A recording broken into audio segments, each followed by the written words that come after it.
సంసిద్ధత కార్యక్రమాల్లో భాగంగా 4వ తరగతి తెలుగుకు సంబంధించి 3వ రోజు గుణింత గుర్తుల పరిచయం పాఠాన్ని గురించి నేర్చుకుందాం. ఈ పాఠంలో మనం గుణింత గుర్తులను గురించి తెలుసుకుంటాము. అలాగే గుణింత పదాలను చదవటము, రాయటము నేర్చుకుంటాము. మనకి ఇక్కడ భాషా క్రీడ ఒక ఆట ఇచ్చారు చూడండి. పిల్లలను 2 జట్లుగా చేయాలి. మొదటి జట్టు వారు అచ్చుల కార్డులను తీసుకోవాలి. రెండవ జట్టు వారు గుణింత గుర్తుల కార్డులను తీసుకోవాలి.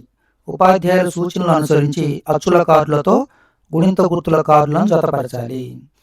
ఏ అచ్చుకు ఏ గుణింత గుర్తు వస్తుందో చూడండి. ఇక్కడ చూడండి, ఇవి అచ్చులు, ఇవి వాటికి సంబంధించిన గుణింతపు గుర్తులు. అలాగే ఇవి అచ్చులు, వాటికి సంబంధించిన గుణింతపు గుర్తులు. వాస్తవంగా అమ్మ అహ అనే అచ్చులు కావు, కానీ గుణింతాలు రాసేటప్పుడు మనకు సున్నా విసర్గ గుర్తు పనికొస్తాయి కాబట్టి ఇక్కడ చేర్చాను. చూడండి, ఆ అనే అచ్చుకు సంబంధించిన గుణింత గుర్తు ఇది. దీని తలకట్టు అని చదువుతాము. ఆ గుణింత గుర్తు దీర్ఘము.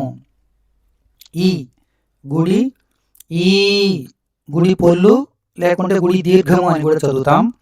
ఊ గుణింత గుర్తు కొమ్ము, ఊ కొమ్ము దీర్ఘము.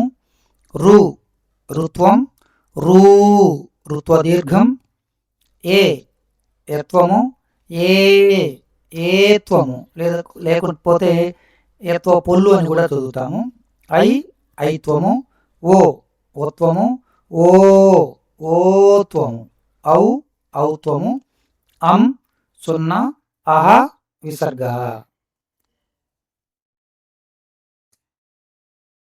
తర్వాత కృత్యం చూడండి. ఇచ్చిన అక్షరాలకు గుణింత గుర్తులను చేర్చి పదాలను తయారు చేయండి. ఇక్కడ మనకు కొన్ని అక్షరాలు ఇచ్చారు, పక్కనే గుణింత గుర్తులు ఇచ్చారు కదా. ఉదాహరణకు చూడండి, తాకు దీర్ఘాన్ని చేరిస్తే తా అవుతుంది. అలాగే గాకు ఈ గుణింత గుర్తైన దీర్ఘాన్ని చేర్చి చదివితే గా. అలాగే రాకు కొమ్మిస్తే రు, సాకు ఐత్వం ఇస్తే సై. ఈ విధంగా ఈ అక్షరాలకు గుణింత గుర్తులను చేర్చి చదివి పదాలు తయారు చేయండి. తర్వాత కృత్యం, కింది గుణింతాక్షర పదాలను చదవండి. ఈ పదాలను చదువుదాం. ఆకాశం, పానకం, కీటకం, చీలిక, మూలుగు, గూడూరు, తెలుగు, వెలుగు, కైకేయి, మైలు, కిటికీ, చిలిపి, గుబురు, బుడుగు, కృప, గృహము, జేజేలు, చేను, గొలుసు, చొరవ. తర్వాత కింది వాక్యాలను చదవండి. చిత్రం చూసి ఇలాంటి వాక్యాలు మరికొన్ని రాయండి. చదవటం రావాలంటే గుణింతాలు రావాలి, చదవటం రావాలంటే సాధన చేయాలి. ఇక్కడ చూడండి, పిల్లలు చదువుతున్నారు కదా.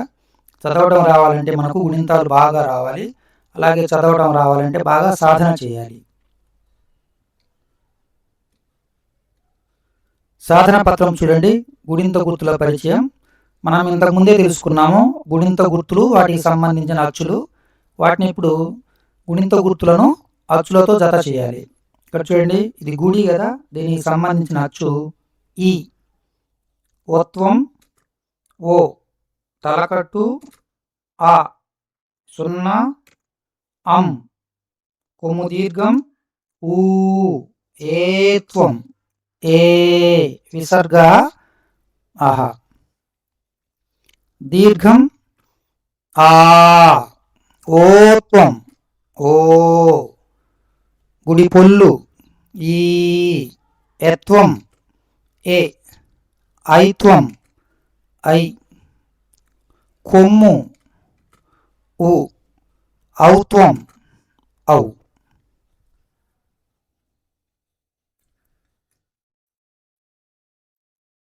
కింది పదాలలో దీర్ఘం, కొమ్ము, ఓత్వం, ఐత్వం గుణింతాక్షరాలతో కూడిన పదాలకు సున్నా చుట్టండి. ముందుగా ఈ దీర్ఘంతో ఉన్న అక్షరాలతో ఉన్న పదాలను సున్నా చుడతాం. జామ దీర్ఘం ఉంది కదా, జాకు. అలాగే కూజా, జాకు దీర్ఘం ఉంది. తర్వాత పావడా, పాకు దీర్ఘం ఉంది, డాకు దీర్ఘం ఉంది.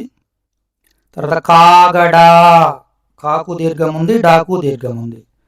తర్వాత కొమ్ము, కొమ్ముతో ఉన్న అక్షరాలకు ఉన్న పదాలకు సున్నా చూడదాము. తేలు, లా కొమ్ము ఉంది కదా. ఇంకా గుణపం, గాకు కొమ్ము ఉంది, గుణపం. ఇంకా నురుగు, నూకు కొమ్ముంది, రాకు నాకు కొమ్ముంది, రాకు కొమ్ముంది, గాకు కొమ్ముంది, నురుగు.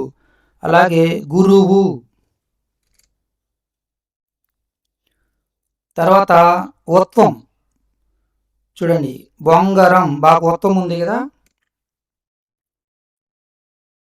తర్వాత కొంగ, కాకు ఒత్వం ఉంది. తర్వాత ఐత్వం ఉన్న గుణింతాక్షరాలతో కూడిన పదాలు చూడండి. ఐత్వం, ఇదో కై, ఐత్వం ఇస్తే కై కదా, కైక. ఇంకా మైలవరం, మై, మాకు ఐత్వం ఇస్తే మై కదా, మైలవరం.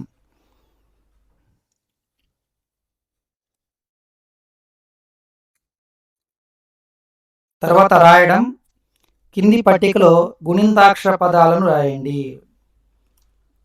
గుణింతాక్షర పదాలను రాయండి, గుణింతాక్షరాలే రాయాలి, పదాలను కాదు. సరే చూడండి, ఇక్కడ తలకట్టు, దీర్ఘము, గుడి, గుడి పొల్లు, కొమ్ము, కొమ్ము దీర్ఘము, ఋత్వము, యత్వము, ఏత్వము. కాగుణింతం రాశారు, మనం గాగుణింతం రాద్దాం. చూడండి, గా, గి, గీ, గు, గూ. గాకు ఋత్వం ఇచ్చాం కదా, గురు. ఎత్వం, గాకేత్వం ఇస్తే గే, గాకేత్న పొల్లు ఇస్తే అంటే ఏత్వం ఇస్తే గే అవుతుంది. అదేవిధంగా చాగుణింతము, తాగుణింతము, నాగుణింతము రాయండి.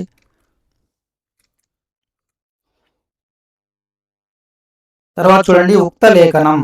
ఉక్తలేఖనం అంటే ప్రతిరోజు పాఠం చివర ఉక్తలేఖనం ఉంటుంది. ఉపాధ్యాయులు ఆ రోజు నేర్చుకున్న, లేకుంటే అంతకుముందు నేర్చుకున్న పాఠాల నుండి కొన్ని పదాలు మీకు డిక్టేషన్ చెప్తారు, అవి మీరు రాయాలి. నేను ఉదాహరణకు కొన్ని రాశాను, మీరు మాత్రం మీ టీచర్ గారు చెప్పిందే రాయండి.